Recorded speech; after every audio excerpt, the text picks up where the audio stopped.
Hey folks, this is Kalani. Welcome back to the Nighthold raid guide for normal and heroic. This time we'll be looking at Krosus. A raid tier just wouldn't be complete without a boss whose legs we cannot see. For this boss we're fighting on a bridge which starts to break. You have 4 pieces of bridge to work with, and the boss will destroy each part in turn with his slam ability. Every third slam the boss casts will destroy one section of the bridge, so this works as an enrage timer. The slams will also deal a huge amount of damage to the entire raid, but if each tank stands under one of Krosus' fists as he slams, the damage to the raid will be mitigated. They can only soak every first and second slam, as if they tried to soak the third, they'll get caught in the bridge's destruction, and that means bye-bye tanks.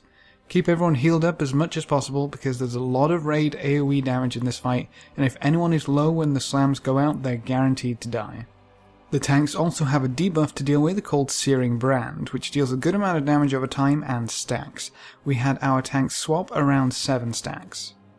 Krosus will also use a laser ability called Fell Beam. This is a long wind-up cast which targets one entire side of the bridge, left or right. You can tell which side he will blast by watching his hands. If his left hand is glowing, better scoot your butt over to the right.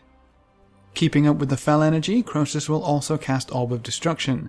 This will target a random raid member and will impact after 5 seconds for a huge amount of raid-wide AoE damage.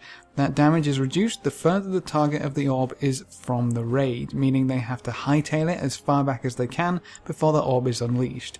As you start losing more and more platform, you will need to move your raid to one corner of the bridge and have the orb run all the way to the back opposite corner.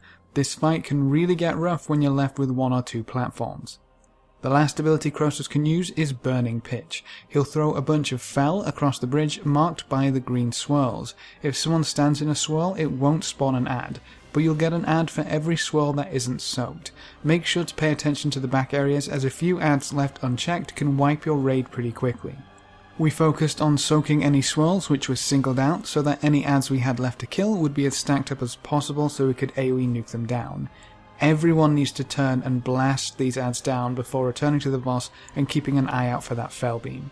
And that's it. As you move backwards, you need to use your space wisely, but as long as you avoid the Fell Beams and soak the swirls, this boss is just another DPS check. So, that should be all you need to take down Krosus in normal and heroic. If you have any questions or queries, please leave them in the comments section below and I'll get back to you as soon as possible. Feel free to check out any of my other guides for Nighthold as they become available. Remember to leave a like just below the video before you leave, and if you want to see more, make sure to subscribe. But apart from that, thanks for watching folks, good luck and have fun, and as always, I will see you next time.